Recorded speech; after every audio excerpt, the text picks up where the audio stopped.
Hello everyone, welcome to my live stream. My name is Denise Hutchins and I'm broadcasting to you from Studio Mikarts.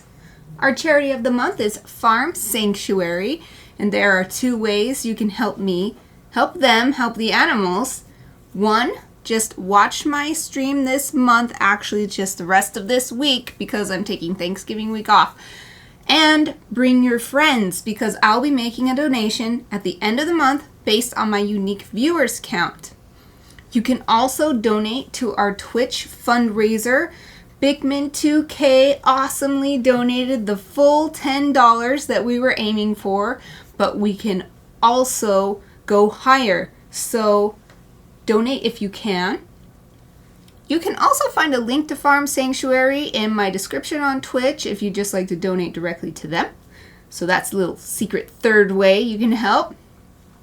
Today is Thursday, which means it's time for more illustration, and it's also the fourth work session on this piece. I can't believe it's already, that the time has already passed, and it's already the final work session that I was hoping to finish this piece in. I really wanted to finish it before Thanksgiving break so that I could send it out as Christmas cards on Thanksgiving break and also send it as Patreon rewards. I don't know if that's going to happen today. I think I'm going to have to do the finishing touches on Thanksgiving break. But we're making excellent progress, all things considered. Normally, my illustrations of this size take me months to finish, but that's because they're a little more complicated. This is a nice, simple scene with just a few elements. So let's get started.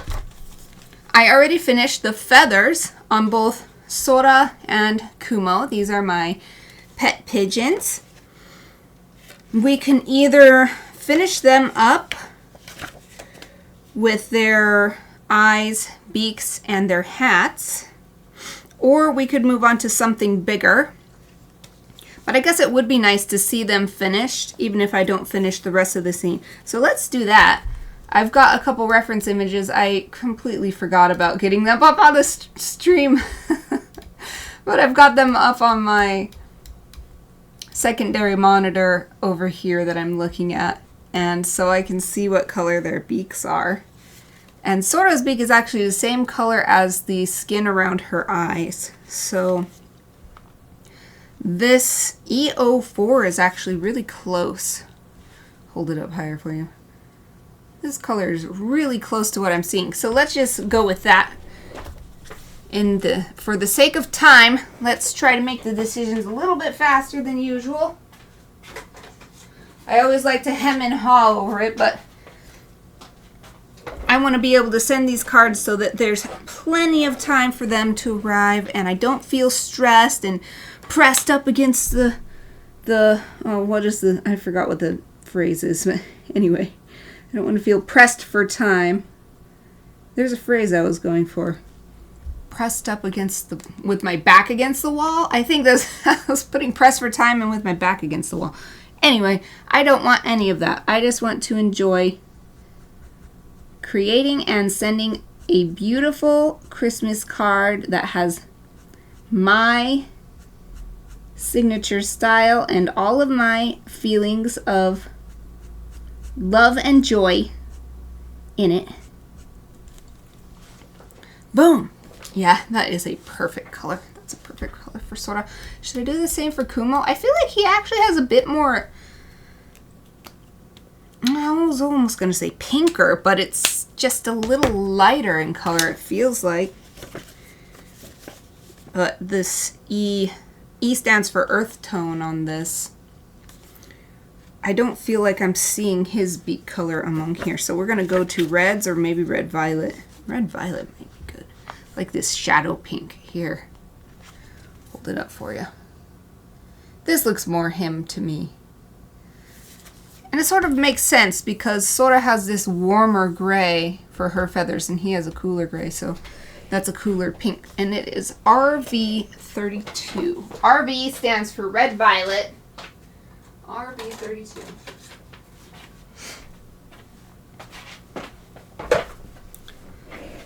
And will this be light enough? He has, the skin around his eyes is a bit pink, but it's very, very light pink. So Unlike Sora, I'm not going to use the same pink for the beak. It looks exactly the same, but for him, this looks like a very pale, almost white. So this will just be his beak color.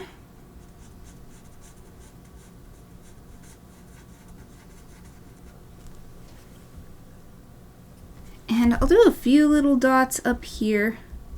But this part of his beak is so covered with these tiny little feathers so you don't actually see very much pink.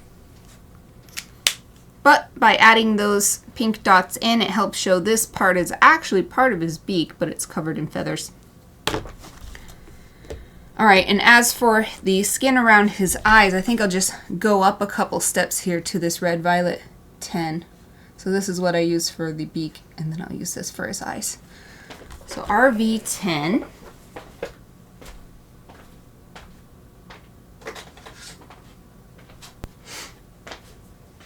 It's great when I'm doing marker work because I get up and down a lot, which is good for your body. It's good to not sit for a long time. So I get up, walk to my marker rack behind my desk, sit back down. Okay, it's good for now. What's next? Guess their eyes. Well, yeah, let's just go ahead and do their eyes. I was going to say the next lightest thing, because I like to work from light to dark, would be the trim on the hats, but I've ended up not working light to dark overall. I work light to dark on their feathers, but I've been working in sections. I don't usually do that, but I feel like it's saving me time. I felt at the beginning that it would save me time, and it feels like it is saving me time, so. It's just harder to gauge how everything is looking together, how everything is fitting visually, making sure the light source seems consistent across items. That's why I prefer to do one big layer, then the next layer, then the next layer, do the whole thing, shading it all at once. But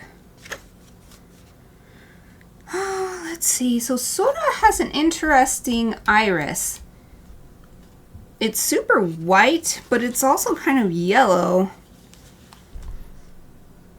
This might be a little too much. Maybe that's in the yellow reds. Maybe there's something in here. Because it's really subtle. Maybe even among the yellow greens. Maybe I'll just use either this pale yellow. The barium yellow is super light. That might actually be what I want to go for. I want it to be really subtle. You can barely tell the difference between this white square here and the barium yellow, but that's actually what I want. So, yellow Y00. Y00. I rarely use this. Wolf, hello! So glad to see you! Oh, camera's looking blurry. I'll bring it down because it tends to not... Thank you for letting me know. How's that? It has no manual focus unless I go into the settings on OBS, so if I have it up too high, does that look better? It seems better to me. If I have it raised, physically raised up too high, it has trouble focusing. Oh, that's better. Okay. Excellent. Yay. Thank you for letting me know. Since I have my OBS is just like this big to me, and then the stream output on Twitch is right next to it, but it's also only this big, so it's hard for me to tell stuff like that. Thank you. I appreciate it. I'm so glad to see you. Hope you're having a great day today, too. Yay. I haven't seen you in so long. I'm so glad to see you twice this week. Yay. Yep. That's what I wanted. I think you can see that her iris is just a little bit yellow. It's got that little yellow touch. So for her pupil, it's just a pupil, which is literally a hole in the eye. So we'll just do regular black. 100. Marker colors 100.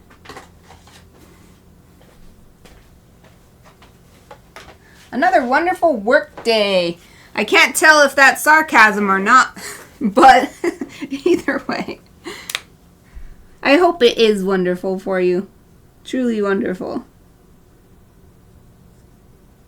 And we're getting close to the weekend. Looking forward to this weekend. Do you have any cool plans for the weekend? I am hosting, for the first time ever, I'm hosting a 5K foot event. I'll call it a foot event because it's walk or run. And I'm calling it the Gratitude 5K. So it's a Thanksgiving, up to Thanksgiving event. I'm not doing an actual Thanksgiving run because I figured people would want to stay at home. But the weekend before Thanksgiving. Okay, so Kumo, his eye is actually so dark. You have to look really closely to see the iris. His eyes are actually a lot like mine. It's a very, very, very dark brown that you, at first glance, you wouldn't even notice that it's not black. So I'm going to use my darkest brown, which is E49.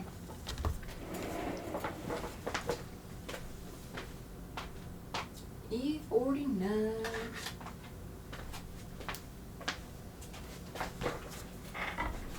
I didn't even draw a pupil for him,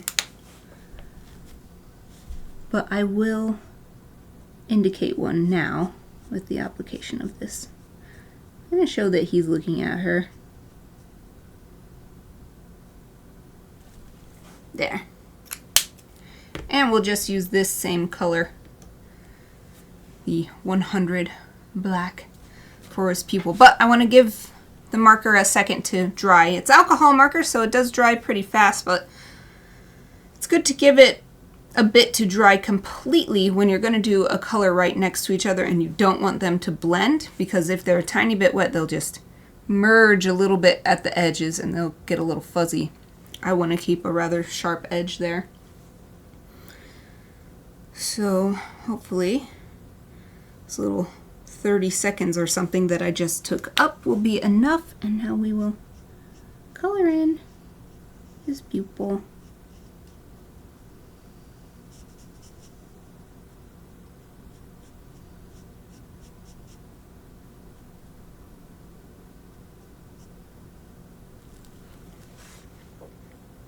Oh, it looks so cute! It looks so cute! Okay. I've got the base colors down. Should I move on to the hats, or should I start bringing in some shading? Because we definitely don't want to keep it just flat like that. It's a small space, but we've got plenty of room to add a little dimension. Yeah, let's finish off their faces first and then move on to the hats. So first we need a shadow color for Sora's beak. We use this E04. That said, I think that the rest of the stuff in this color family is going to be too strong for her beak. If we were doing her feet, this would actually be a great next color because her feet are rather red. But that's too much for her beak. So we're going to try to find something that's just a little bit darker than this. No, Ari was on the... she was on my chibi rotation, chibi carousel. She's gone now, Sanji, but that's still one of my favorite chibis I've done recently. She makes such an excellent chibi, so cute.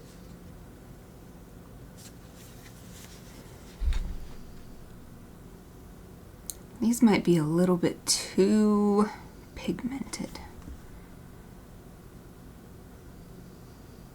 But this is really close. I'm looking back and forth between my swatch sheet, what's already on the paper, and my reference image photograph of Sora from last week. I think I'll just go ahead and do this. And I've written here Chow, which means it's a Chow marker, not one of these classic markers. So I've got to get into my drawer. Which one has the markers? This one? Yes. Okay.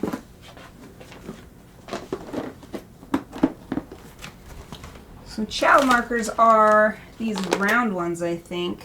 Yeah. So I think this is the kit. I think it's this one right here.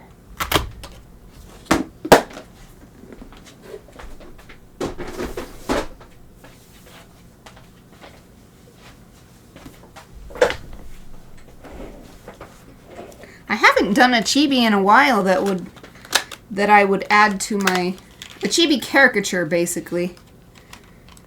I haven't done one in a while to add to that carousel since I created it. Since I added it to my stream setup. I'm trying to make sure this is the right color. R22? Yes. So this is the color we want. Okay, closing this back up. Oh, what do I do with it? Put it under here. There. I have done my chibi foods, but that's not quite the same thing. That's a different purpose. So I haven't added them to the rotation. Those are supposed to show up in the chat as people's icons. Okay. So where we want it is around the opening of her nair, or the nostril, and then a little bit to give some dimension to her eyelid. And it's great that it's a chow because it has this nice, super tiny brush tip. I mean, the brush isn't that small, but the tip is very tiny. So we can get some really small lines in here.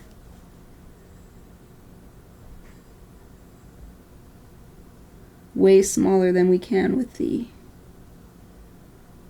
classic marker bullet tip.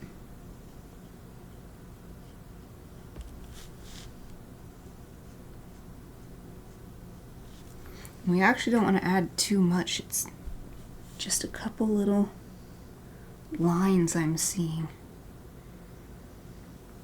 Maybe along the opening of the beak toward the head, not toward the tip. It gets lighter down there.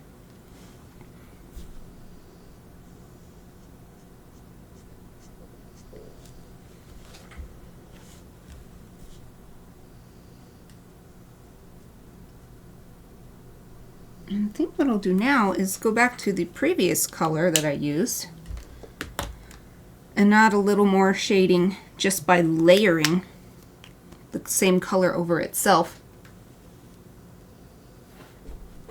Yes! Yep, that's what I'm going to work on some more tomorrow, is the buttons. I've got to remember, actually, I wanted to order some more paper because I only have 4 sheets of paper, so I don't think I have enough paper to... I mean, I know I don't have enough paper to print all of the food chibis into buttons for tomorrow. So I need to order that. I found one on Amazon that I could order and it would get here today, so it would be coming from a local warehouse. And then I forgot. I forgot to actually place the order. And I was really happy because it was less than $10 for 50 sheets. I was like, sweet, this is exactly what I needed. But I didn't actually order it. Ah! Well, we'll find out. We'll find out. I'll do it later. Do it later and see what I'm able to get. So interestingly, Sora's beak is actually darker on the top here. And it's lighter at the point where it comes together.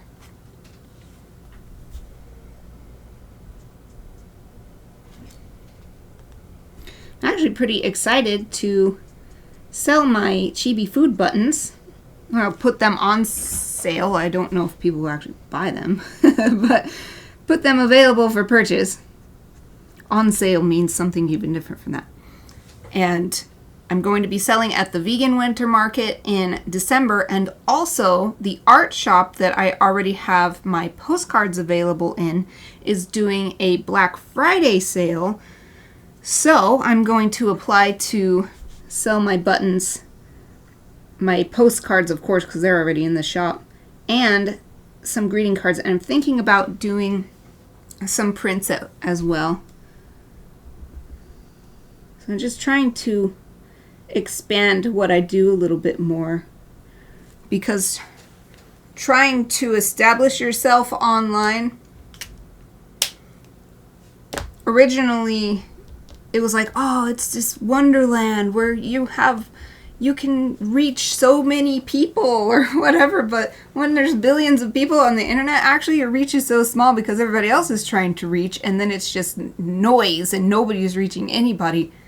So I've actually found it much better to meet new people and share my work with them on either online platforms like this, Twitch, where I can have a personal interaction, or in person at markets and art shops. And there's a cafe I go to every week, and I've sort of been thinking, like, maybe they would want to sell my chibi food buttons for like a 50-50 split or something. And yeah, that's the kind of thing I've been trying to think of, how to reach more people with my work, because the whole reason I make work is to share it with others.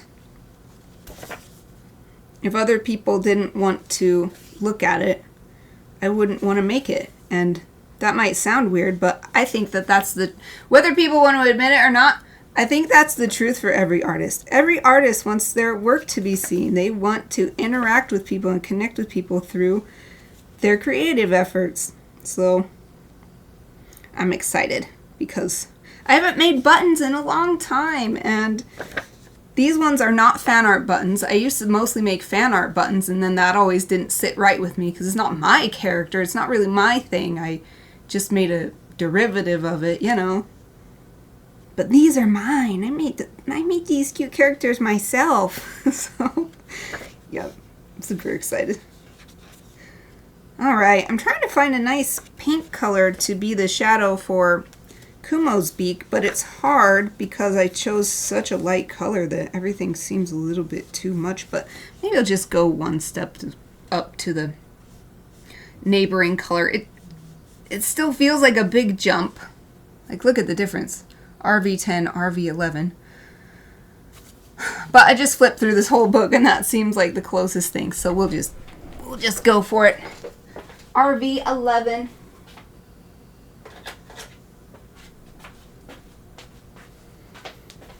That's something with markers you've just got to accept, that it's not like digital work where you literally have trillions of colors to choose from. You have the set 100, 200, 300 colors, and that's it. And 300 colors might sound like a lot, but then when you're trying to find just the right one, you're like, what? Why can't I find this color that I want? I can't find the exact color that I want. Nope. Oh dang, I was hoping I have two reference images. I was hoping I could look at the one that has Kumo from this side, the same side as in the illustration. But in that image, Sora is preening Kumo's head, so all you can see is his little eye all squinty, and then she's like nibbling his head, so you can't see his beak or anything. So we'll just use this one. It's the wrong side of his face, but no one will know unless they watch this stream, so it's our little secret here on Twitch and later YouTube.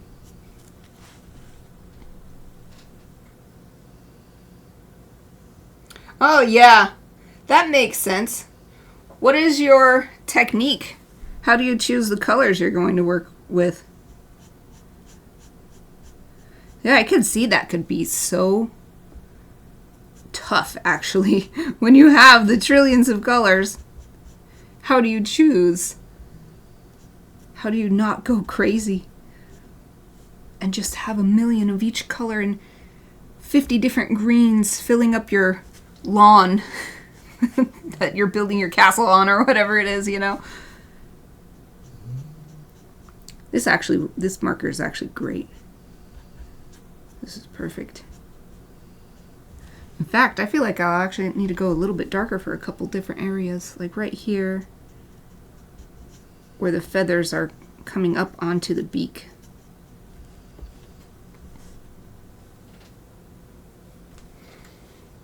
Oh, I like to choose palettes from Old Gates.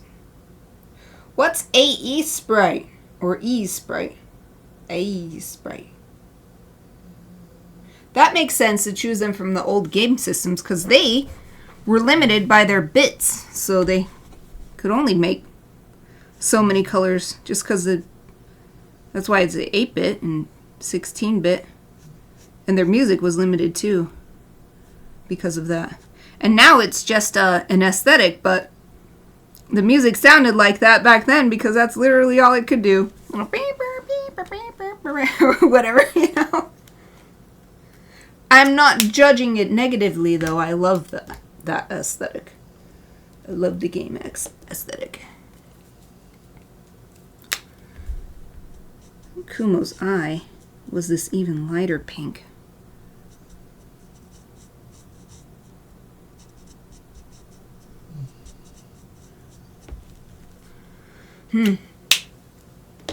Wait, I see. That's why this color was perfect, because I actually chose it based on the eye color, not on the beak color. I forgot I used a different color for the beak. RV32 is what I used on the beak. Oh, okay. I mean, it's not that much different, but there it is. Let's bring some of that in for the even darker colors. I'm getting so confused. Kumo has 2 colors of pink, and I forgot. Sora just has the 1 color for the base colors. It's a pixel art program. Oh, fun! It's very popular. Oh, it's on Steam. What kind of... You just use your mouse with it? What kind of peripheral what's the controlling system like? Is it like keyboard and mouse? Or can you use a like controller?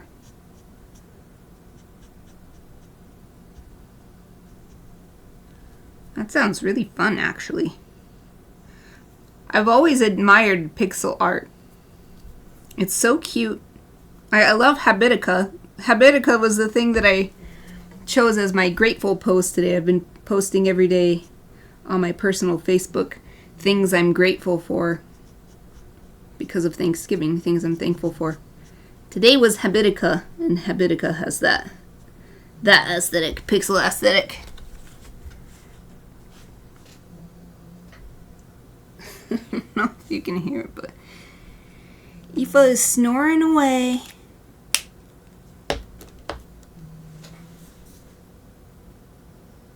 Oh, you could use a tablet or a drawing pad. Neat.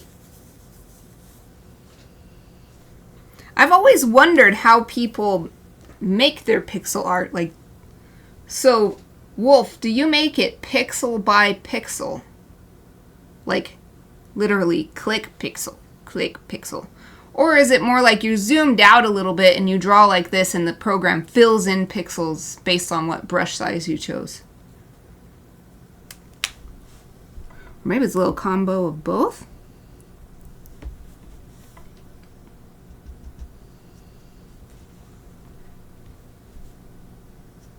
I think there's a little bit I'm going to add to Kumo's beak here using colored pencils.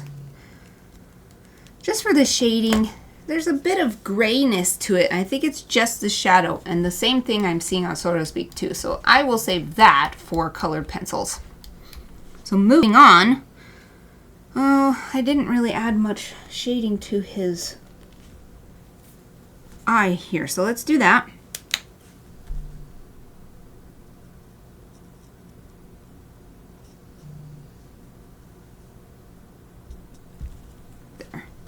Kind of hard because it's so small. It's a small area. Okay, let me try to group these. So these two go together, and these all ended up going together after all. Okay, good. There. Next, shadow color for Sora's eye, her iris. And actually more than shadow, because it's so bright, I more want to add a little bit to the edge, the outer rim of it, as it gets a bit orange as it gets to that outer rim. So what we used was Y00. I'm going to use this one, Y23. So this is what I use for the main color, and this is going to be that little bit darker edge color. Why 23? Why 23?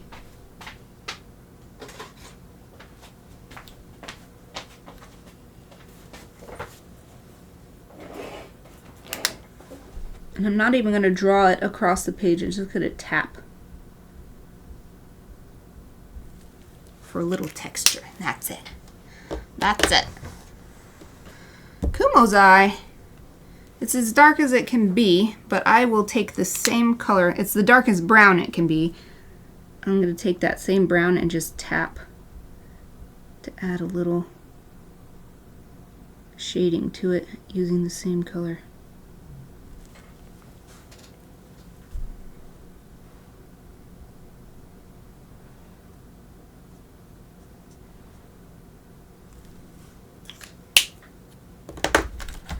So I think you can see, maybe. Nope, it's too big of a, oh, you can sort of see. Oh, I don't know how to make it. Camera. There. You can see the two different browns in there using the same marker. That's all. That's all I was trying to show. Okay. Beak's done, eyes done. With marker, we're definitely going to add more details later. Color pencil with maybe more black ink, with definitely some white ink, or maybe highlights with the computer. I don't know, I'll decide at that time. But for now, marker done. Let's move on to the hats. I definitely wanted to just make them classic Santa hats. Oh, let's see what Wolf said. Oh yeah, you started by using paint in high school. Yeah. Limited canvas size that separates it. Ah, yeah, makes sense. So just a tiny 16 by 16 pixel canvas. That would be way easier. So what kind of things would you start with? Just scenery, or maybe like a little item or something?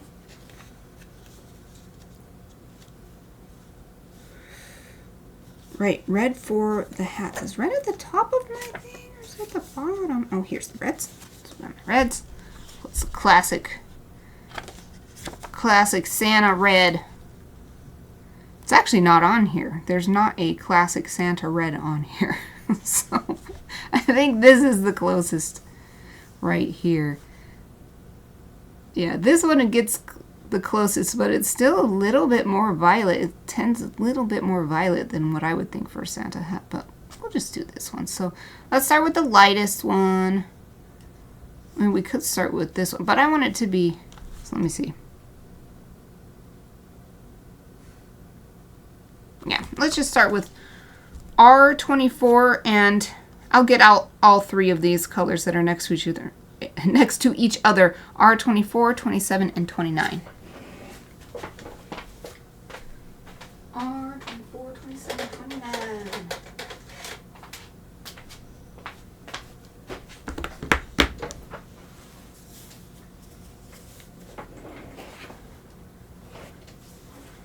Ah, tile maps for game backgrounds.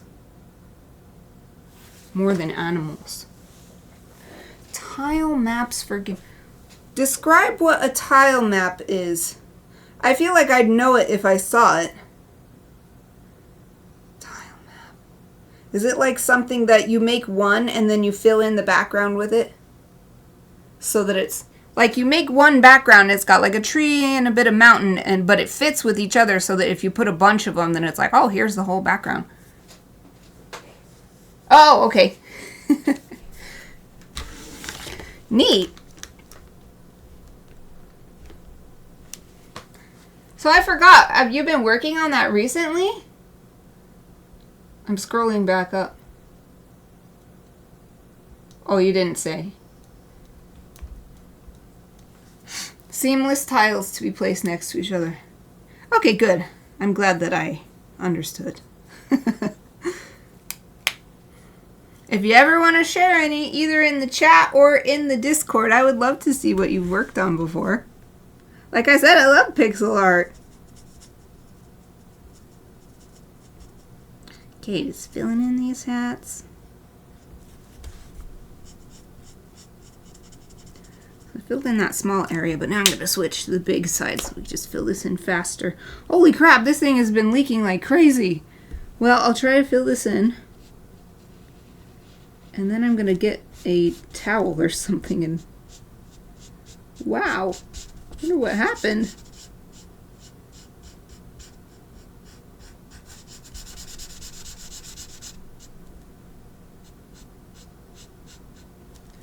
Actually, I was complaining about the color, but this is pretty good. This is a pretty good Santa hat color. Okay, I need to not forget to clean that in a second. But now I want to use the small end again so that I don't get too much marker into the pom-pom area. Yeah, what was I saying? That's the perfect Santa hat color. Okay, let me clean this marker real quick. Have a towel in here? Yeah. One of these towels that I reuse over and over until they're so gross that I'm afraid of making things more dirty than cleaning them off. Such cuties on these pigeons. Thank you. It's mostly their doing. Send in the server. Oh, let me look at it real quick.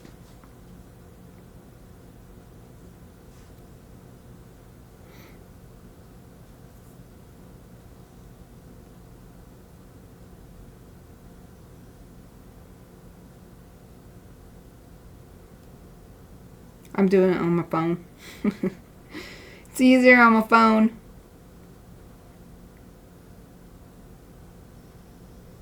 Oh, look at that! Can I show it on my phone real quick? It's not gonna look very good. Do you mind if I show it? Oh, I'm seeing your message. 17 tiles. Wow! Oh man. It reminds me of Suikoden, my favorite game of all time. There's a sewer section at the beginning of the story. Not at the very beginning, but a little bit in. Oh, you don't mind. Yay! It's not gonna... So sorry it's not gonna do it justice, but I'll make it. So... That's so cool! And you've got this little drain and stuff in the grate. And the way this comes together looks so nice. And then, I love this. I'm zooming in. So it looks a little blurry, but that's just because I zoomed in. Ah, it's so cute! Look at it! A little sewer rat. Wow! I love rats. I don't know if you knew that, but... Aww. That's your first try at a rat. It's so cute, and it's clearly a rat. It actually looks very much like I adopted 3 rat sisters from the Humane Society a long time ago. And they were those colors. They had little tiny white patches here and there, but they were mostly gray with pink. Yay, thanks for sharing that. That's so cute. Oh man, it's all messy inside too. I wonder what happened to this marker.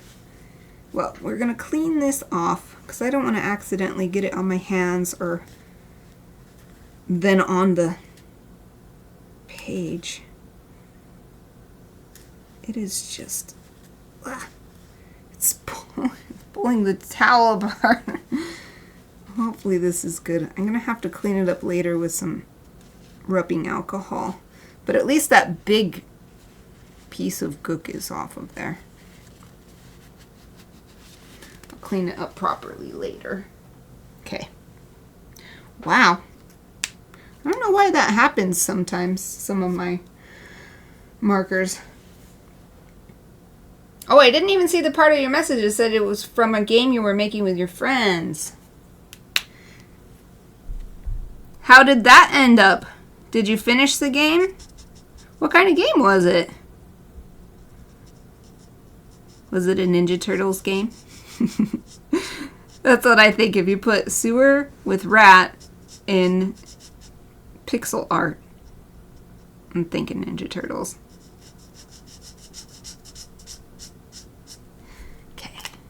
switching to the big side for the big part of the hat. Trying to use the tip so that I don't go outside the lines too much, or I'm trying to use the big tip. I said that wrong. I'm trying to use the big tip so that I can fill it in faster, which makes the color job look smoother, but I'm also trying not to go outside of the lines too much, because it's harder to stay in the lines when you're using a big fat chisel tip like that. Okay. That's pretty good. They've had these hats on the whole time, but now it really looks Christmas. Now it's a Christmas picture. I just send it like this. No, I won't send it like that. I'm taking the second color and adding some shading. At least I think this is the second color. So it doesn't seem that different. I'm trying to keep in mind I do not have reference images for these hats. This is completely from imagination. So I'm trying to keep in mind the light source is basically coming from the viewer's point of view. So I'm doing my best to shade with that in mind, to try to continue that narration, sort of visual narration.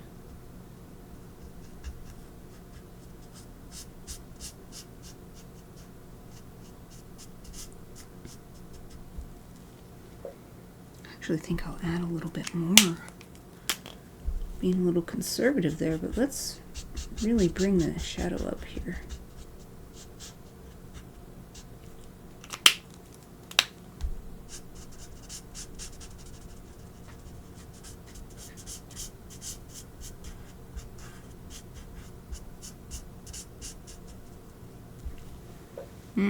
That's pretty good. Dang it, went out of the lines.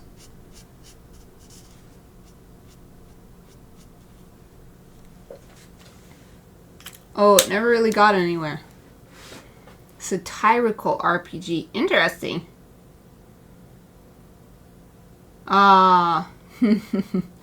That happens so much. It's unfortunate, but it's so common. Thought friends would be able to help with art and story while I programmed, but it didn't turn out well.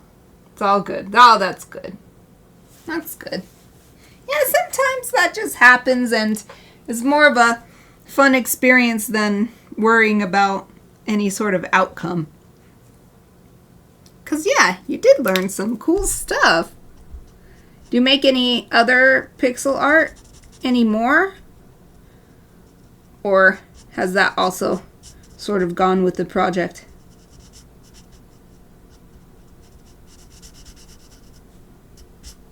A reason why I've thought of maybe doing a little bit of pixel art is because you can get a badge in Habitica for contributing pixel art.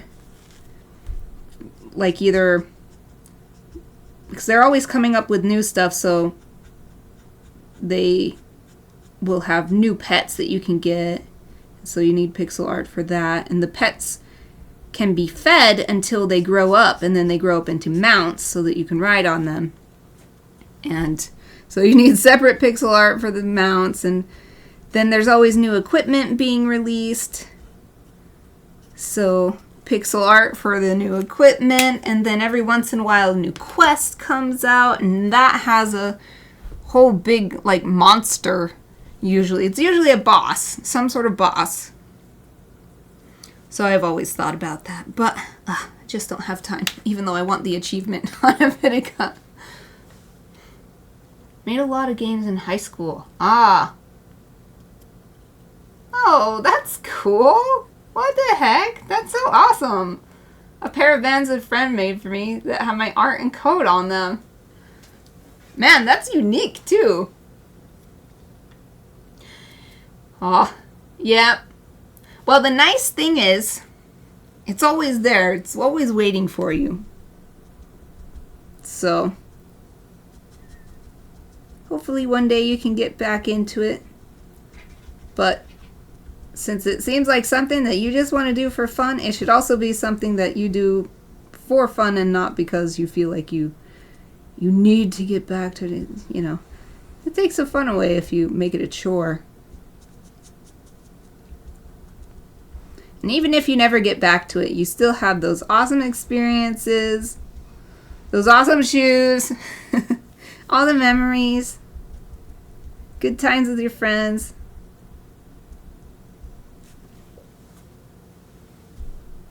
I'm doing little dots now because I feel like that will help give it a nice cozy texture. I'm using the darkest color that I chose. So I'm hoping by shading with dots, some of it I just filled all the way in, but a little of this is to create texture. Now I'm going to go back to, oh wait, let me finish Kumo's hat too so I don't forget. I'm doing the same steps on each hat and I don't want to forget what I'm doing. So let's do the same thing over here. So here I'll just fill it all the way in. This is fairly shaded. As we get higher up, start doing the dots. So it's both shadow and texture. Wolf, if you could make a new game, if you had all the time and resources you needed right now, what kind of game would you make now?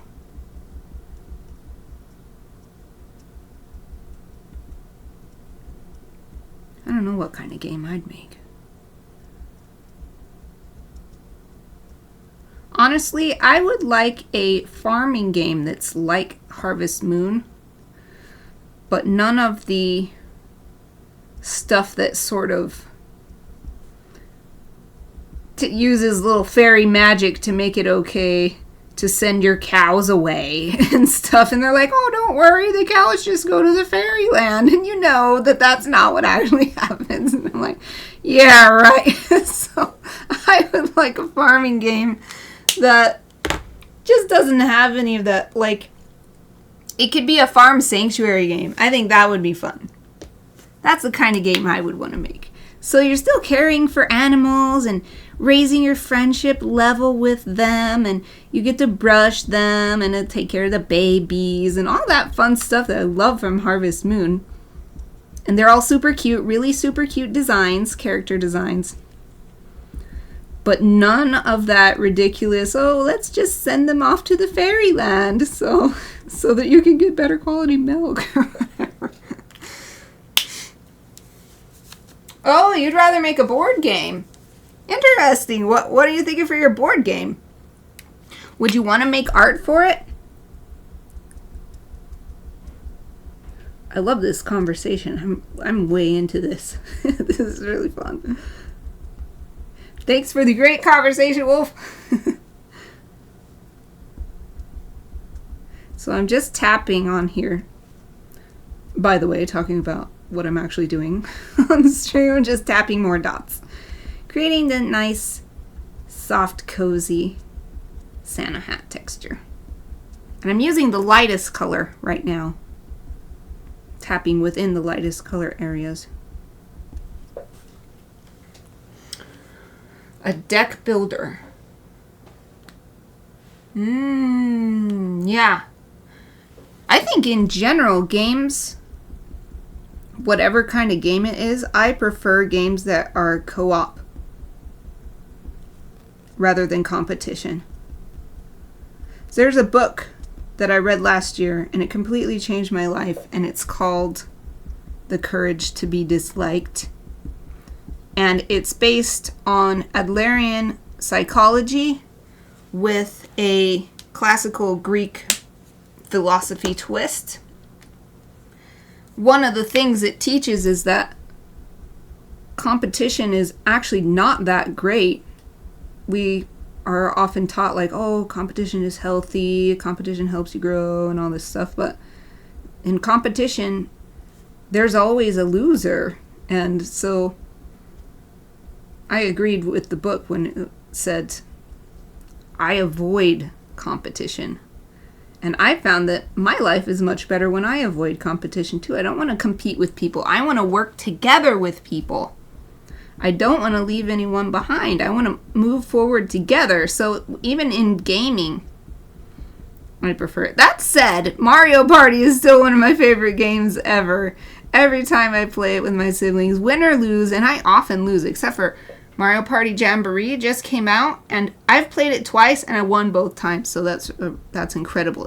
Especially the first time I played, I was the worst player during the game, and I still won. So there's always an exception to every rule. Man, let me show you this real close up. I love this texture. Oh, it's not really showing up as well as I hope, but I love how this is turning out on the hats. Yay! It's got this nice soft shading. I do want to take the shading a little bit darker, so let's get a fourth color. Basically right where the hat is folding over. We just need a little bit more there because there should be a lot more light being blocked. May never lose again. Yep, the last game, so before Jamboree came out, I'd play Superstars, Mario Party Superstars all the time. Mostly just play with my siblings. My husband and my siblings. Or some combination, because I have 3 siblings, so somebody has to be out because there's only 4 players. But in that game, I always lost. Always lost for some reason. I think it didn't help. My brother is super good at minigames. Even when he loses the main game, he always gets the achievement for most amount of minigames won. He's incredible. So at Mario Party Superstars, he always won. But that said, I still have a crazy amount of fun. I always startle my dogs when I'm playing because some incredible thing will happen and I'll just be screaming and shouting and the dogs are like, what's going on? Alright, I'm looking at my reds and I feel like it's too vibrant for a shadow color. So I am going to go into my earth tones. I might even just use this brown that I used for Kumo's eyes. Well, that's a bit dark. That's a bit dark. These are the reddish earth tones, but none of them are very dark. Maybe this one, but I don't think it's not really what I want. I said earlier, I'm trying not to spend too much time choosing colors, but sometimes you just gotta think about it for a minute. Maybe this one. This is a little shadow under here. I could, though. I don't do this as often, but if you choose complementary colors, you can create a shadow color. Complementary colors are opposite each other on the color wheel, so the opposite of red is green.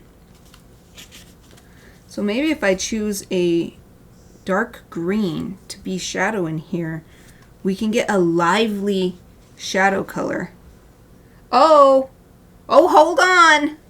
Wolfer dreamed of Puppy Scritches. It's time for Puppy Scritches. I'm going to create a theme song. Thank you for redeeming that. Okay, it's time for me to get up. I'm going to narrate this as well as possible. Go over to Chappie first. It's actually exactly the same as yesterday. It's actually kind of creepy. They are laying in the same pose as before. Okay, I'm scritching Chappie's head. This time, though, she lifted up her head to see what I was doing. And she's quite enjoying these scritches because she just went right back to sleep. Here you go, scritches from Wolf. Here's your scritches from Wolf. Yeah, I think she loved that. Okay, Aoife's turn. She's on the other side of my workspace. She's looking at me, too. Scritches on her head. Wolf says hello. Wolf says hello. Yep, she went back to sleep. Her eyes are all closed now.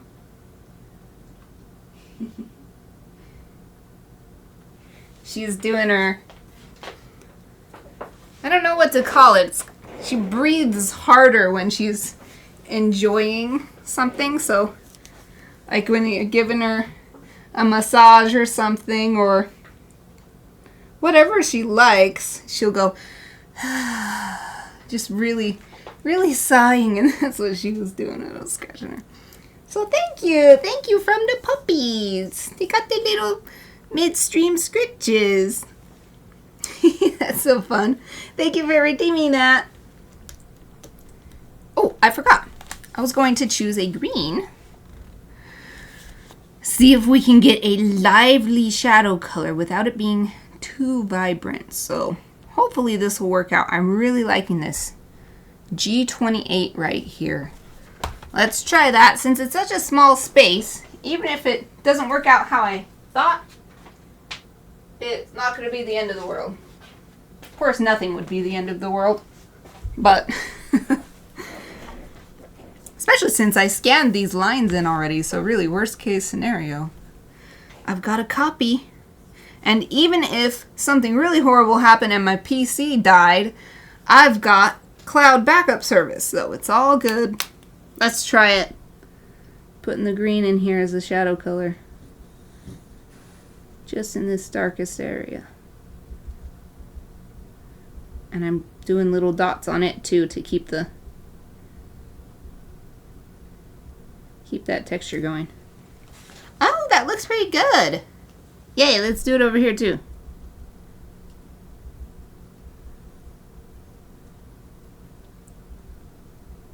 I do feel like I need something in between though.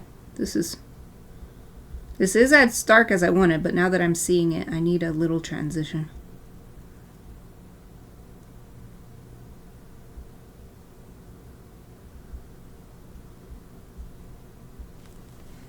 Oh, yay. Well, maybe I'll try a little bit. No, you know what? Let's choose. What if I choose a lighter green? Ooh, we're experimenting on here. The one right next to it is quite light, so let's just pick that one. G24.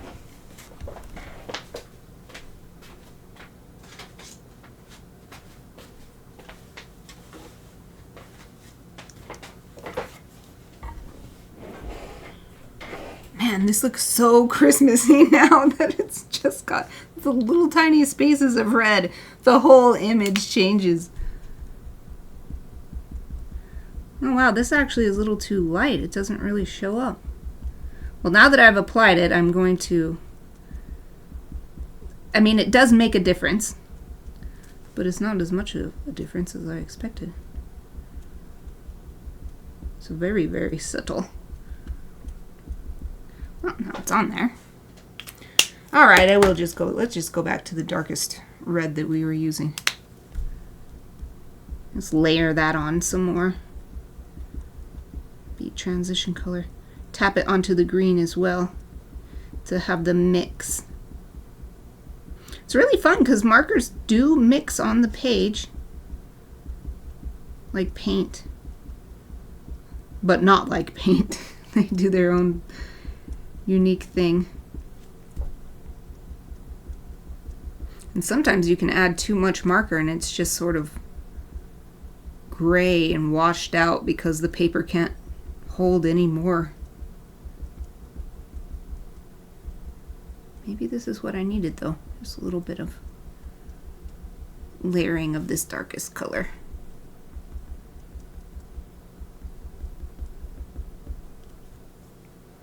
Oh, and it's break time. Yay. It's fun to finish a thing right at break time. I don't like to stop in the middle if I can help it. The point of the break is to be refreshed, but if I'm having to hold something in my head to remember for when I come back, it's not very refreshing. Okay. Well, I'll give them another look after I come back from break, but I think that I'm done with the hats. Zoom in real quick. There they are. Oh, you can hold them up too. Sora's hat. Yeah, green works pretty well as a shadow color. And the Kumo's hat. Little Christmas pigeons. Ah, this is the perfect scene to leave it on while we go on break. Oh, okay. Well, I hope you have a wonderful rest of your day as well. Thank you. And thank you for joining me. It's always so great to chat with you. And this was a great conversation. Thank you again. It was so exciting to talk about games and game art. I hope to see you again, either tomorrow or future stream. Hope you have a great rest of your day. So I am going to turn my be right back sign on, turn on my mic, and be back in about 5 minutes. I encourage everyone else to take a break as well. See you in a bit.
I'm back! I remembered this time to keep in mind a clock.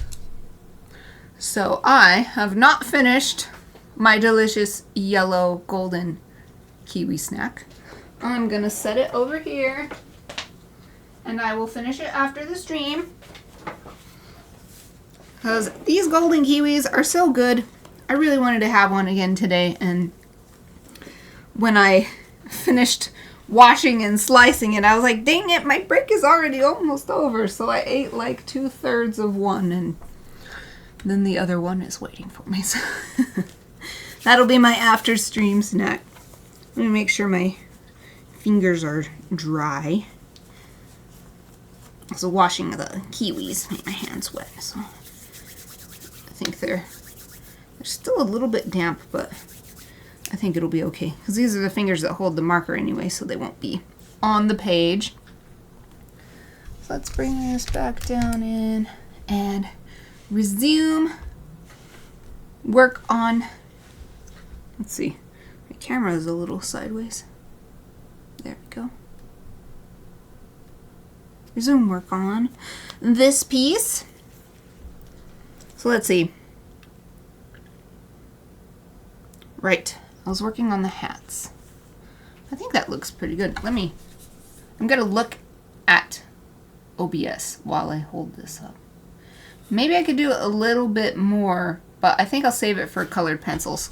This is another one of those things that's so subtle. Let's wait and not try to force it with markers, because it's kind of hard to get really subtle transitions with markers. So let's just move on to the next thing, which is the trim on the hats. The cooler you make the shading, the more snowy white it will look. But I want it to look warm and cozy to match with this red. So I'm actually going to go all the way to warm gray. And that'll be nice too, because we haven't used that gray yet. We used toner gray here, and I think neutral gray. Yeah, we used neutral gray over here. So these will be warm gray, so it'll be a third different kind of gray, and they won't blend in too much and be confusing, like what's what. Because if we use toner gray, then it would be like, what is this part of sorta? Is this supposed to be the same, or no? This will help indicate this is a different material, but we want it to be white. So let's just start with warm gray 0, W0, and I'll just get up to warm 5. So from 0 to 5 I'll pull, which is 6 markers because it's including the 0. Man, I have so many markers out, I gotta start a stack over here. Makes me worried they're gonna fall off. They're gonna try to fall off. Maybe I'll put these, the ones I'm actively working with, I'm gonna put up here. Though you can't see them, but then that way they won't slide off. Okay, first we're just gonna fill the whole hats in with the warm gray 0. I'm gonna do, again, a little texture. I'm gonna start now with the texture, leaving a little bit of the page showing.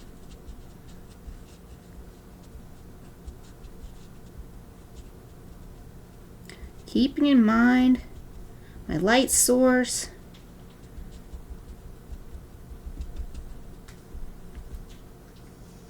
The interaction of different parts here. So this flopped over part of the top would be casting shadow, I think. We'll do the same thing over here.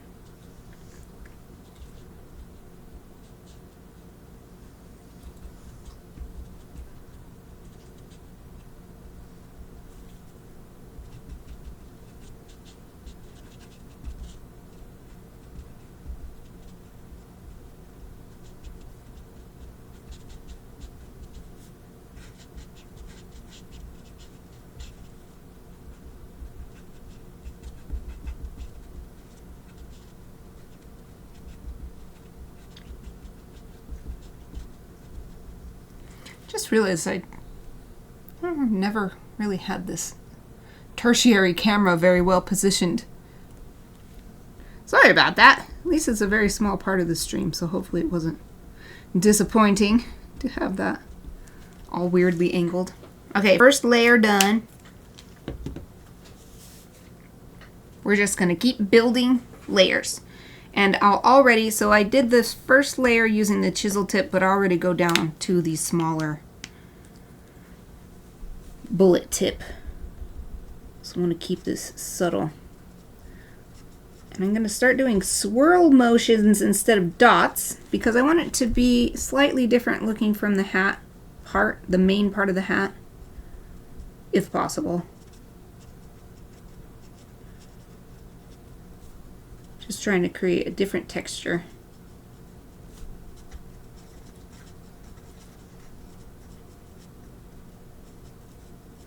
It's just like visual narration.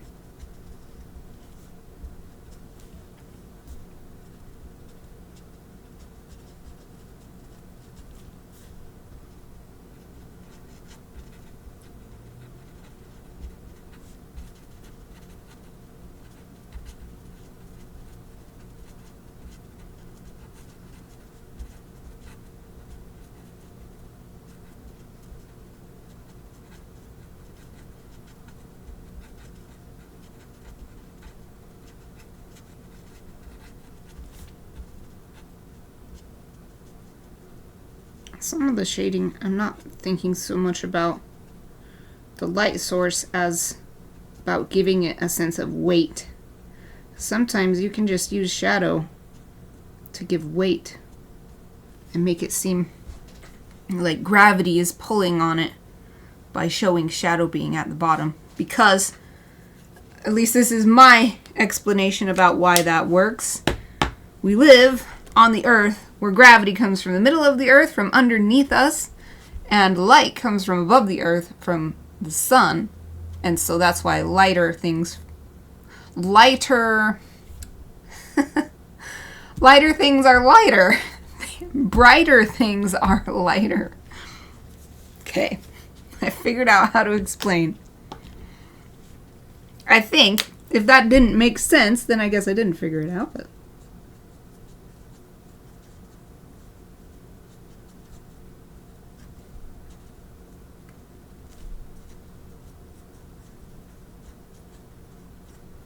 well, also shading with a little bit of sense of reflected light. Just makes it look nicer if you can add that.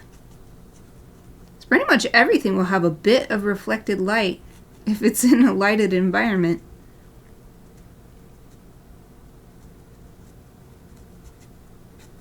Even say someone is wearing a yellow shirt, and then if you look at their chin and it's bright enough, you'll see, oh, look at the yellow of the shirt is shining up onto their face.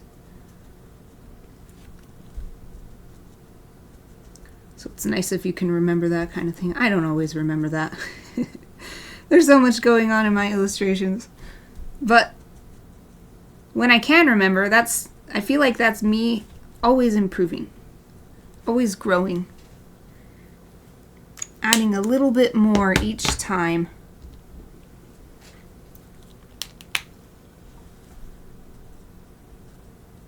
Each time I make a new piece, I add a little bit more, I practice more, I get used to my workflow, then I add to it.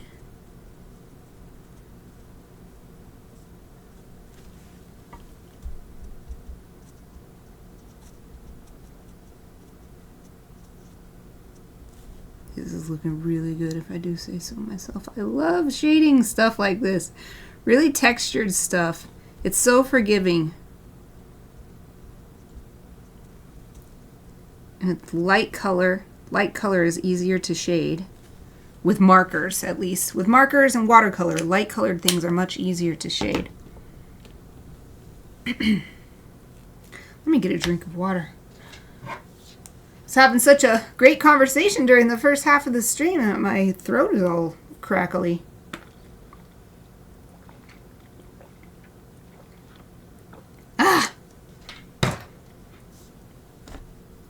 Nice. Refreshed. Okay. Right. This is that area where there's always, in these lines, there's a huge jump in some points. So from 0 to 3, it was a very nice gradual jump, but now here I am on 4, and it's like, boom! Here's your shadow. It's really in your face.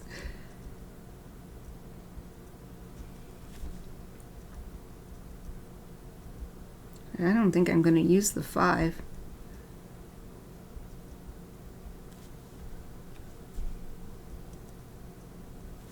I think I'm just going to go back down to the 4 and help this. Or go back down to the 3 and help this transition a bit, I hope. That was a surprisingly big jump.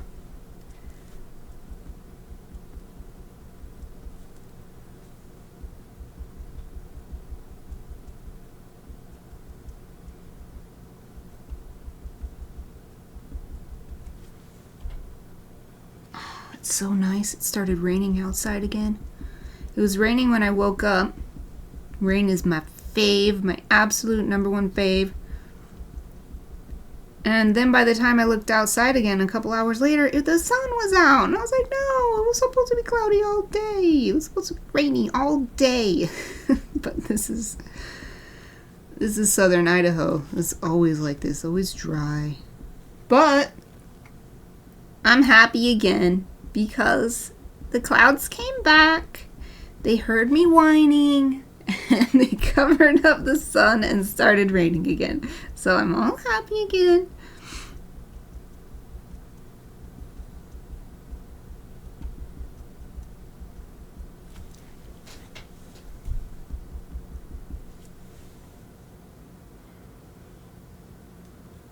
Yeah, that looks really good. Quite happy with that. Okay, so we didn't even use the 5. I'm gonna go put it away so that I don't forget and then reach for it thinking that it matches one of the colors on the page later. So the darkest we went was 4.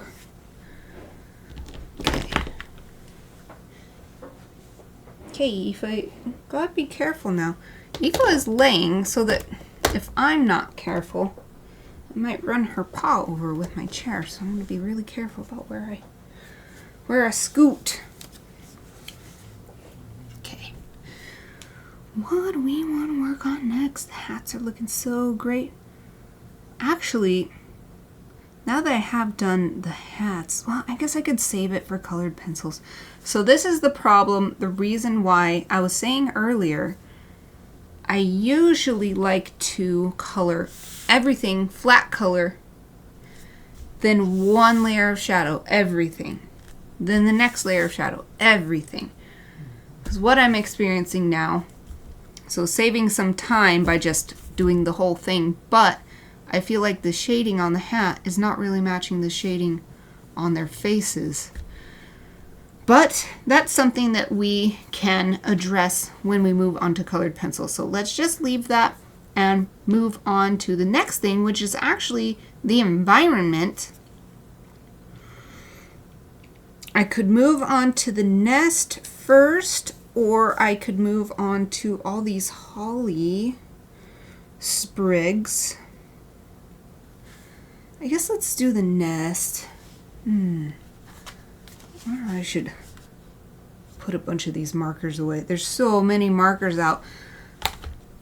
But I don't want to waste time, but I also don't want to have markers falling on the floor, which will waste time. Let's just get on with it. Let's pick a nest color. The reference images I have are not of them in their nest. They're standing in other areas of their apartment. Or laying down. This other image is them laying down. Well, I'll just pick a color. It doesn't really matter. Their nest is actually made out of straw. I bought a little pair of straw nests. And they love it. They love them. They stock it with nice crinkle papers when they have their eggs. So let's just pick this color. That's close enough.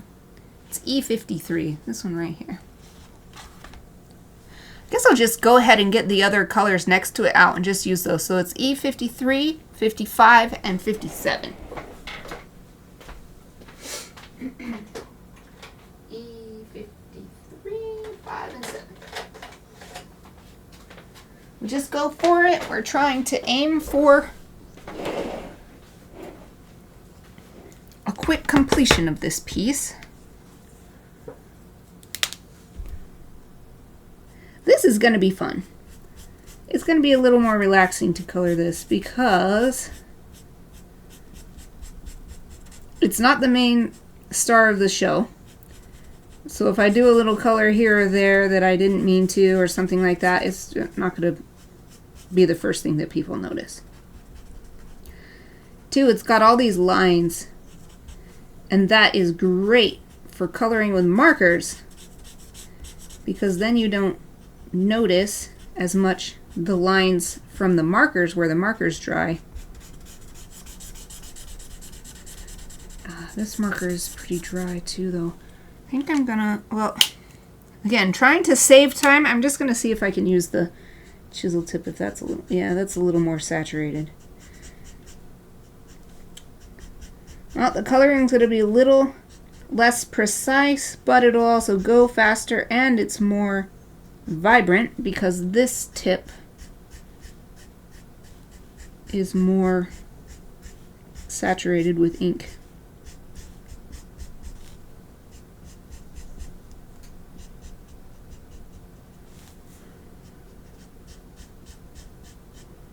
So if I spend time filling it like I had to do yesterday with a couple markers, that's time taken away from getting this done. And I'm really hoping today to at least finish the marker step. I don't really expect to be able to finish the entire piece anymore, even though that was my original goal within these 4 streams, this stream being the final stream. But if I can finish marker, I'll feel good about how much I got done in so little time, only 8 hours. As I said earlier, it normally takes me months to finish a piece this size, though admittedly more complicated. This is a very simple scene. So my idea is to spend a couple more hours next week during my Thanksgiving break finishing this up so I can send it as Christmas cards.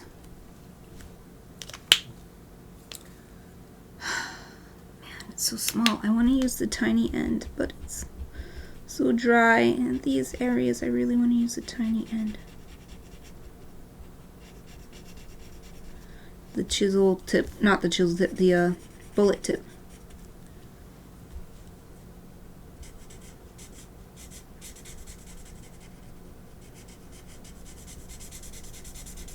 Just so much lighter. It's so much lighter. But we're going to be shading all over this, so we don't have to worry about it too much. Let's just get this base color on here.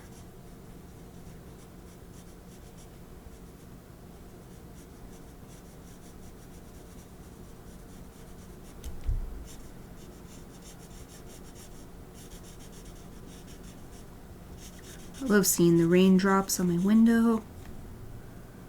It's so dreamy. My favorite. Rain is my favorite.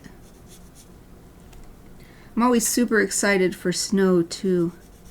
Precipitation is my favorite. If I had to choose one to be my absolute fave, it would be rain. But snow is so much more rare. So rain is dreamy, snow is magical.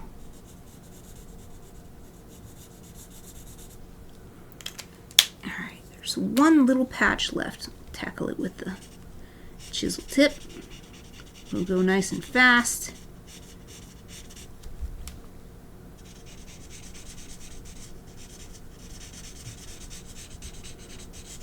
Since it's right here in the middle of the nest, I can color it a little more sloppily. Okay, double checking. I don't think there's any nest area showing outside of here. This is all leaves. So, moving on. Let's shade it with this E55. So again, the light source is coming from sort of directly at them. So I'll shade from the sides in. And these leaves will also be casting shadows too, so that's just yet another reason.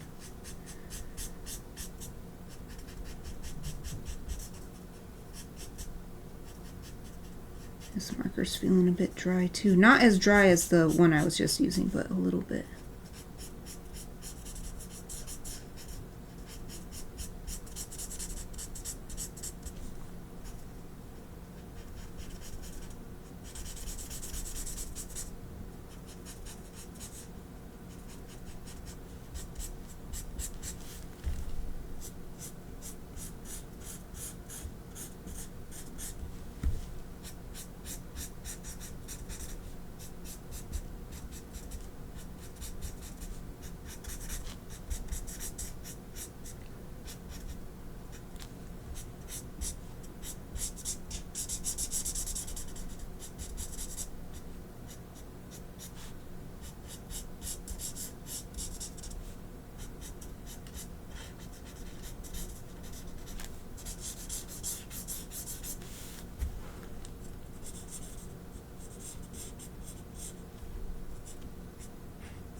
Doing my best to pay attention to which pieces are on top of each other, casting shadows on each other. And maybe some are so buried that they're completely in shadow.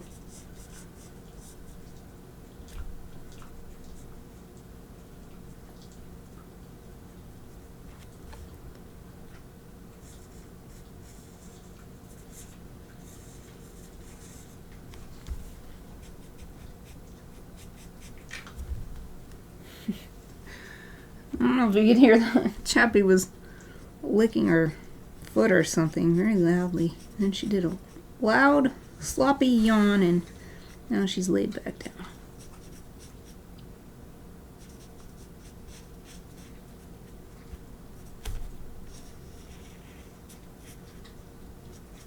Now Aoife's looking at herself. It's like Aoife was thinking, you know what, that's a good idea. I'm gonna lick myself too. No, she's done.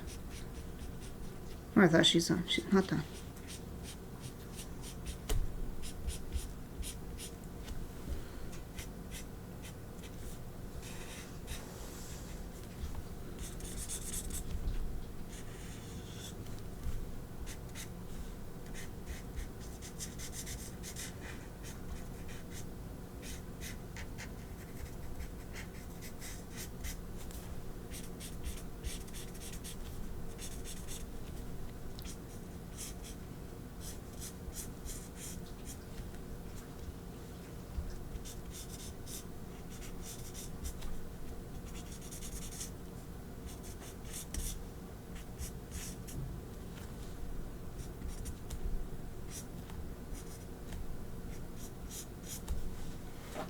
Okay, first layer done. I'll probably come back to maybe even both of these markers, but let's move on to this darker color.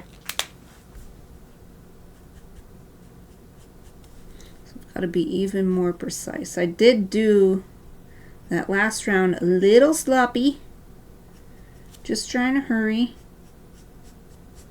and knowing that I'm going to go over it some more with some other colors anyway.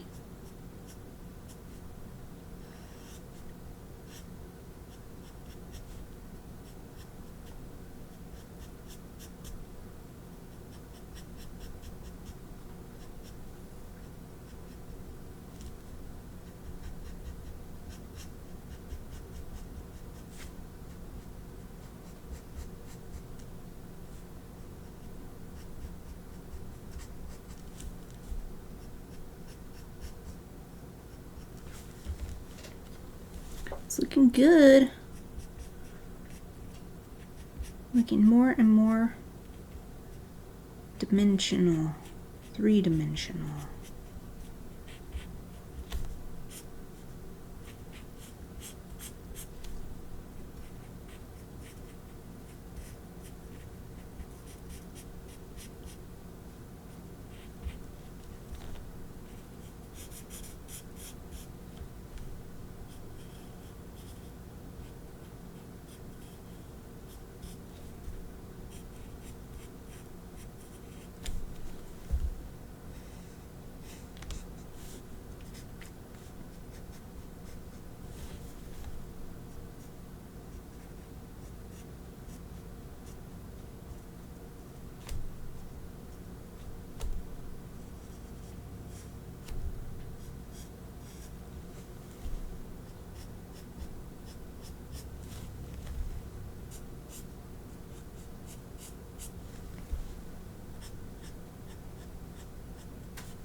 Big snort from Chappie. Big snort and sigh.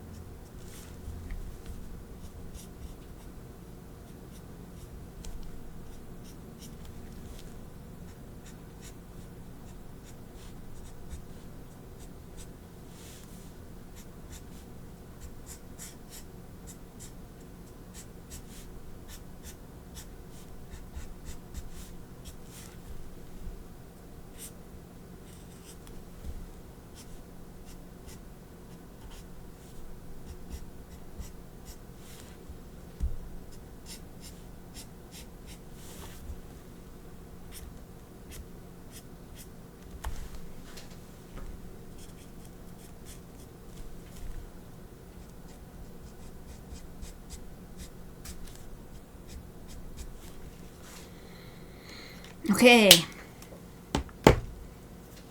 It's actually looking quite nice. I don't know how much more. I think I'll just try with the E55 a little bit to get an overall sense of there's more shadow on the sides. But as for how, let me zoom all the way in, bring the camera all the way down. As for how it looks in general, I think that's great. We have a sense of the weaved nature of the nest, and it's definitely got that nest color. But it feels like what's still missing is the feeling of these leaves casting a shadow. So I just want to add a little bit more of this middle color, I think, near those leaves. And we'll see, maybe I'll add a little bit more of the darker color too, but for now we'll start with that mid-tone.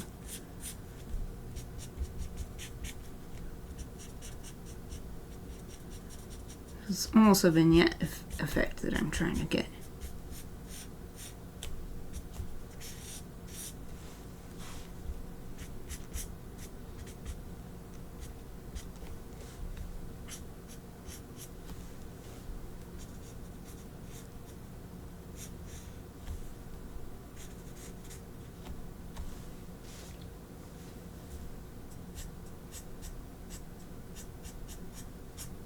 Oops, went on the leaf a little bit. I'm getting so excited about it.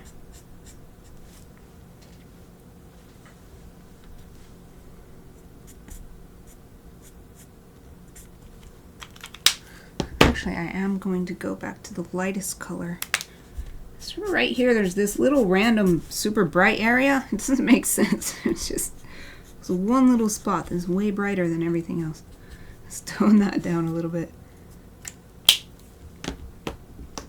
And yeah, let's bring this darkest color back in. Once again, being a little bit more careful.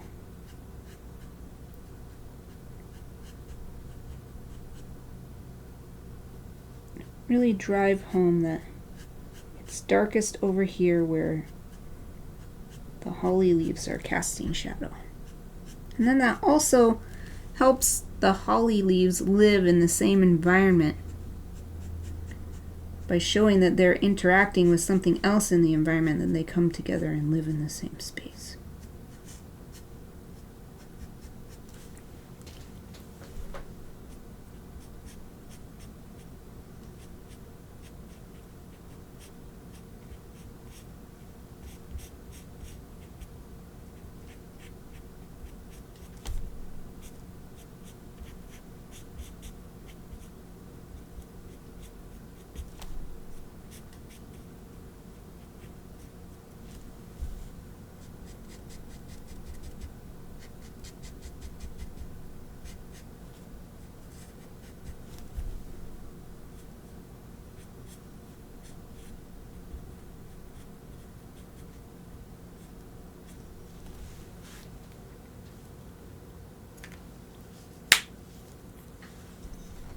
Ah, that's much better. You can really get a sense of light now. So we had the great color, the actual pigment of the nest seemed right. Then showing that these are overlapping one another. That was great before, but now I've got this sense of, oh, it's darker here. Not only because of the leaves casting shadow with the light coming from where you're seeing it, but also just because the nest is round, so it's wrapping around, so the light doesn't hit as much toward the sides. Actually, I'm looking at it, I feel like I want to bring that idea in a little bit more and show that the nest is, well, let me do my hand in a way that makes sense to the image. The nest is curving down underneath as well, so I'm going to make this bottom area a little darker too. So let's start with the middle color to do that. So maybe that will be enough. So adding more of the mid-tone to the bottom.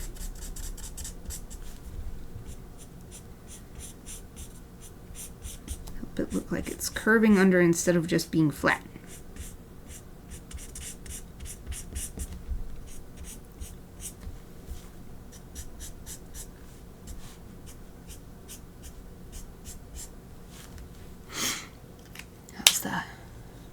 It's getting there, but yeah, I want to add a little bit more of this darkest color too.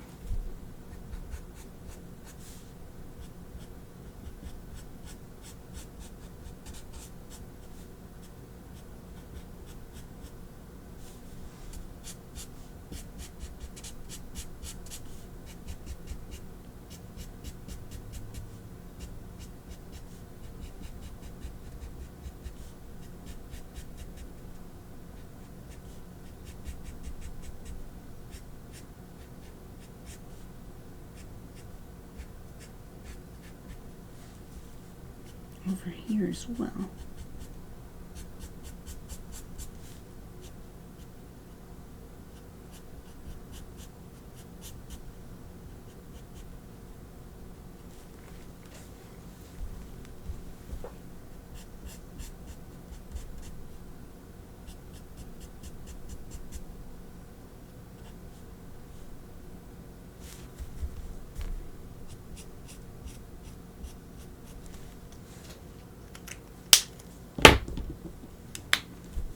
Just about there.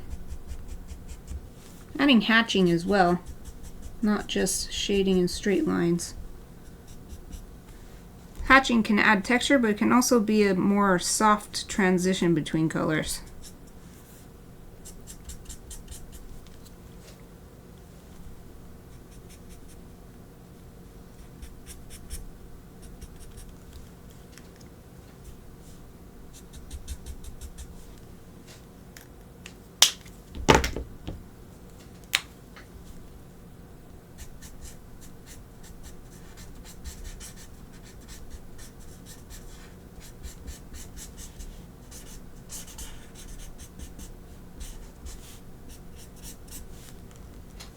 Okay,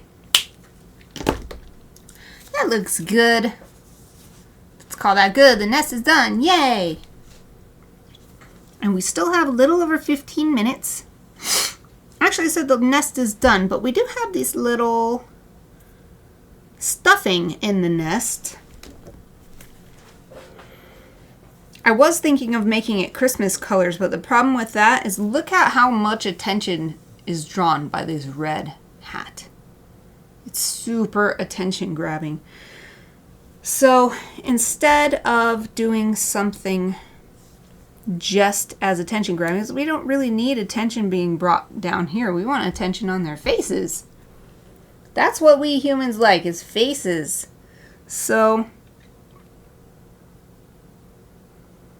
maybe I'll do it one of their pink beak colors.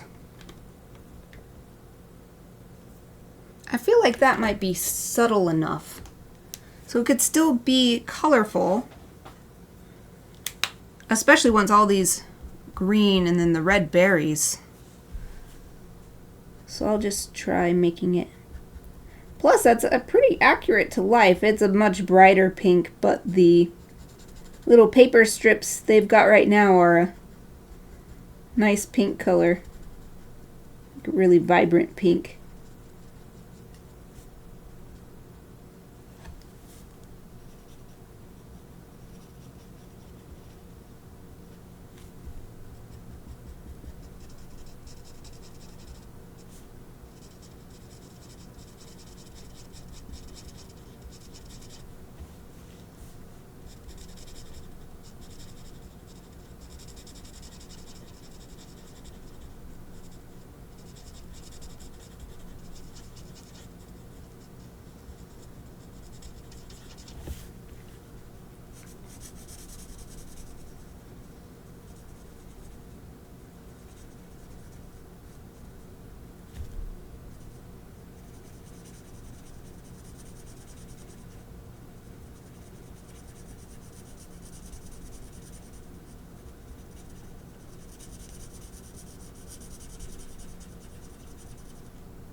Alright, so I've got that as the base color, and I think that's nice because it's actually very similar in tone to the brown of the nest. So it's definitely not calling attention to itself, but it still looks different from the nest. So it vibes with the nest, it's not competing with the nest.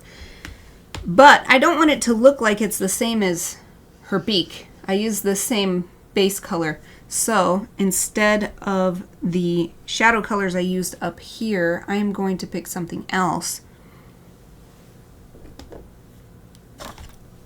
Let's take a look in the book here. So yeah, this is just too big of a jump.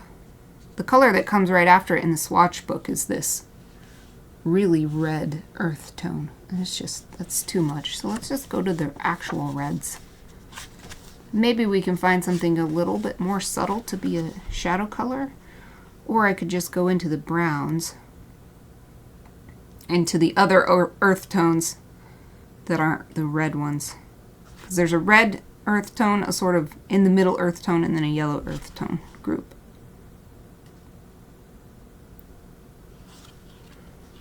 Y'all, it's raining so much. It's so nice. I'm watching the drips coming down on my window over there. It's just so dreamy. Oh, maybe something from the red violet section. This looks like it would be great. RV34. Have I used that? I have not. Yay. I'll use this. Let's see how this looks as a shadow color. RV34.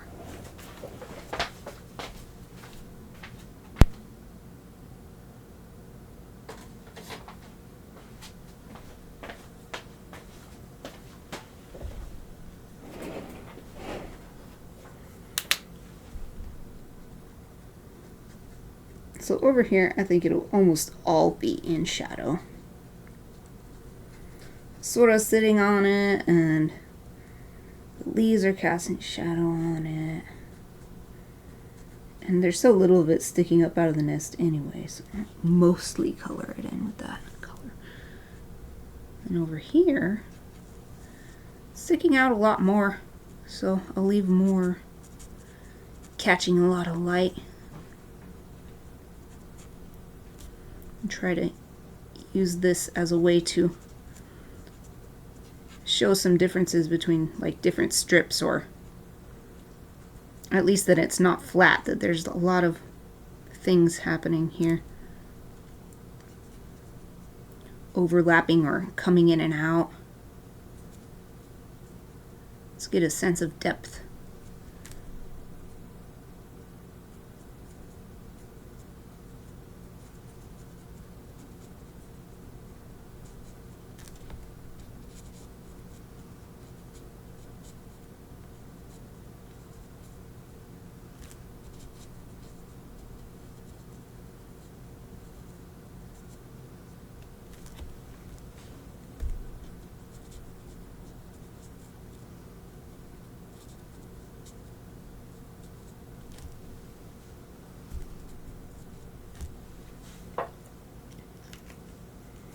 That's pretty good. Let's pick a darker color. Don't fall, markers. Oh, I have so many markers out. At this rate, I'm going to get my whole marker set out. No, there's actually way more markers than this still in the marker rack. Okay, so if this was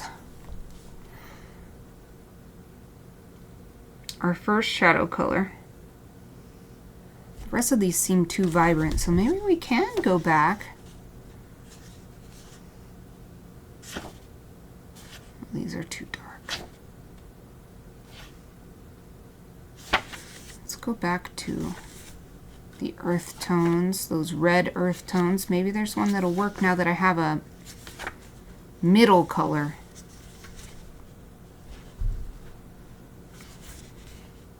Ugh, not really.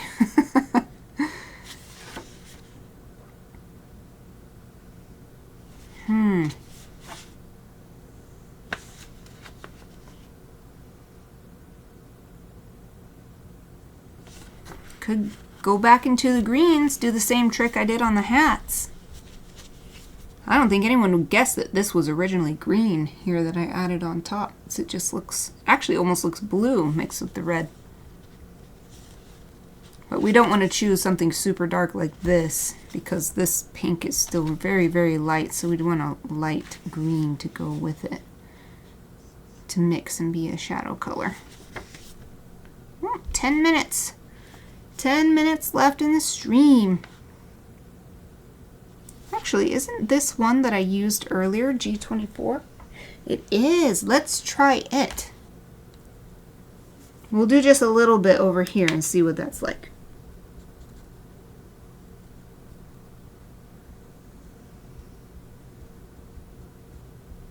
That's not bad. Let's just do it.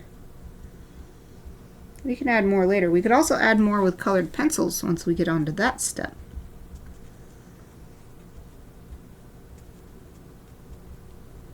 This is how you make a vibrant shadow with markers.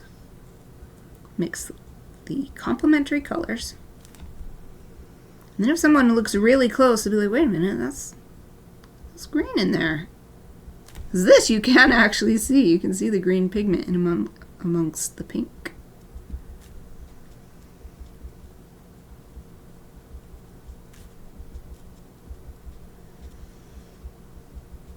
That's why I love layering colors.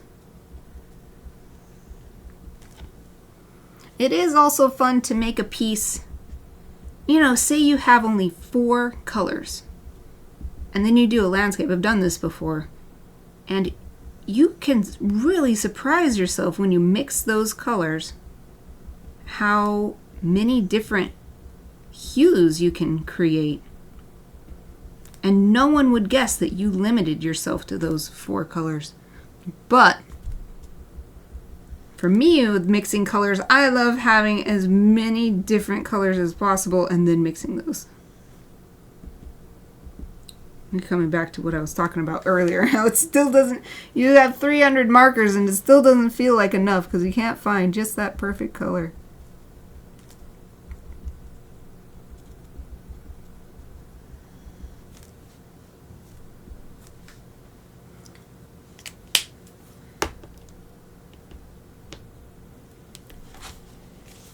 Okay, maybe now it's enough that I can lay on one of these darker colors that I haven't been happy with.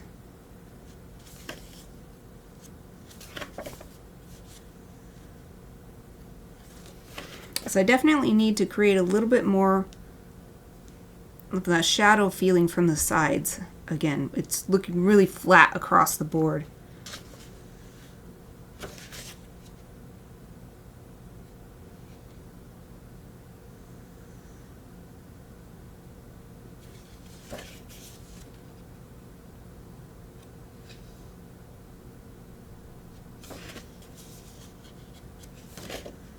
Having a hard time picking. Having a hard time picking a color. Since it is shadow, maybe just going here into the violets would be good.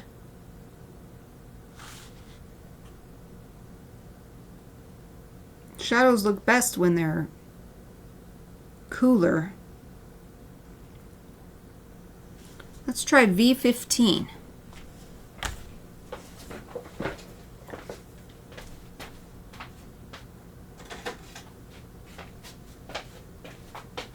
Got all kinds of color going on in this little nesting material.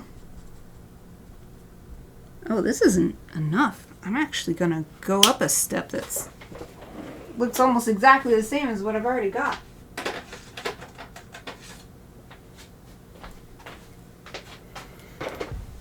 Okay. Normally once I put down a color, I try to incorporate it even if it's not quite what I wanted, but it's literally, it comes out looking exactly like what's already on there, so I'm not gonna waste my time. Oh, that's much better. Yay! Oh, that's more like it. Hooray!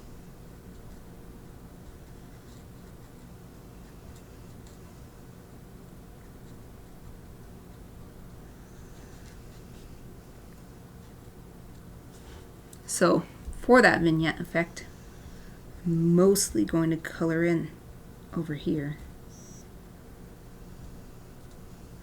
If you heard that buzz, my watch is telling me to get up and move. Don't worry, I'll do it in a minute. It's almost time to get up.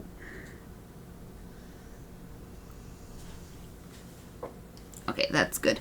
And now over here, to get that sense of it coming out from space and coming forward, I'm going to put a lot over here toward the edge, and then put less and less as we get toward the middle.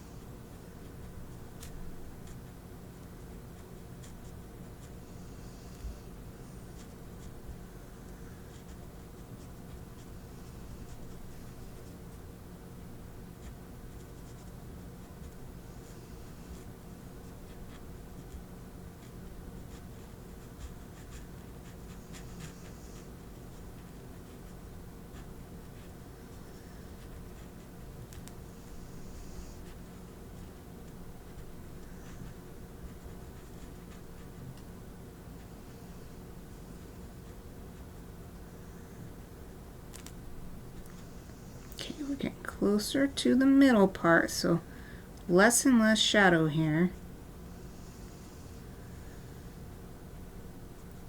And I'm reminding myself that I will be coming in with colored pencils in a later step, so I don't have to worry too much about really fine details. Just get an overall effect right here.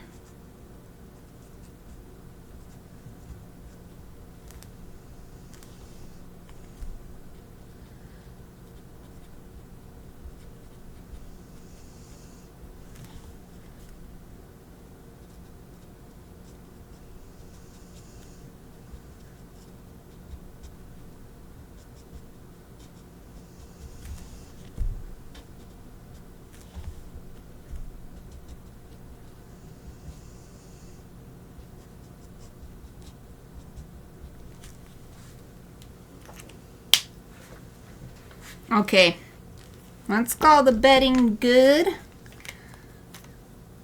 Bedding, nesting material. Let's what's next? We've got 3 minutes. It's not very long. I guess we can just get started on the berries. They're pretty small. They're red too, but I wanted to have them fall into the background a little bit, obviously, because they are background. Let me move this camera up a little bit. So instead of the really vibrant reds that I chose, of course holly berries are really vibrant, but let's move down a step. So as you can see, it's like really light and then it moves down to darker colors. Let's move down here. Hopefully this will look different from these 3. Especially, maybe I'll start with this darker one and just do these 2. So that's R37 and R39.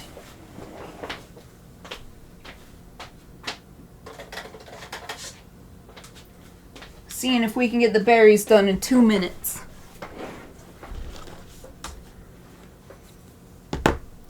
Challenge proposed and accepted. I'm not even going to worry about leaving anything uncolored for highlight purposes because I'll just use ink or something to bring a highlight in. That just makes it faster. It can look nicer if you can preserve the paper. But this piece I am purposefully trying to hurry so that I can get these Christmas cards out to people.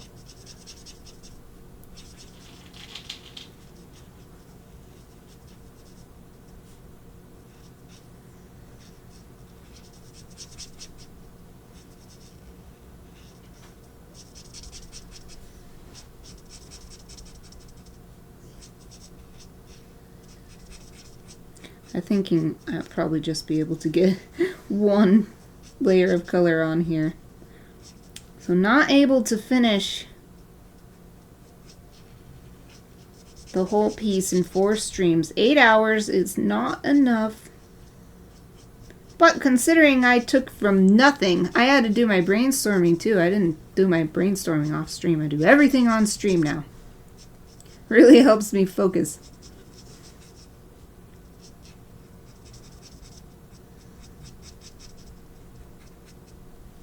Alright, how are we on time? It's at time. So we got half the berries, the base color done.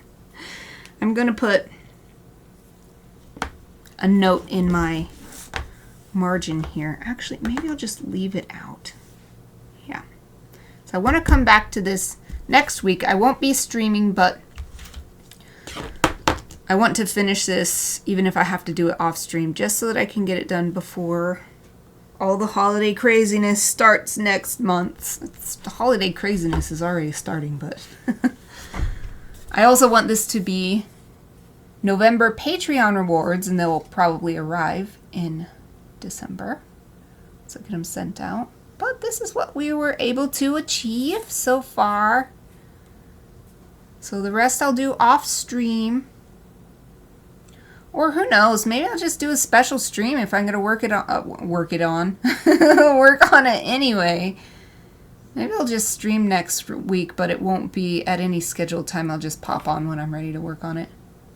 Because I definitely want to get it done. So may as well work on it with y'all. So stay tuned because I might just have random streams next week. I'll see how I'm feeling. But that's it for today. I will be back tomorrow, though, with some Chibi Friday. Now that I say that, I'm considering, should I skip Chibi Friday and just do another illustration stream? Because I was concerned because I don't have enough paper to continue making all of the buttons that I was working on for my Chibi Friday project recently. And then I could finish this on stream because I've been doing the whole thing on stream. Oh, look, Sora is over here in the Chibi carousel. This is her too. Okay, I'll think about it. So I'll be back tomorrow at the same time, either working on this or working on Chibi Friday. We'll see. It'll be a surprise. I hope to see you then, but that's all for now. Thank you for watching.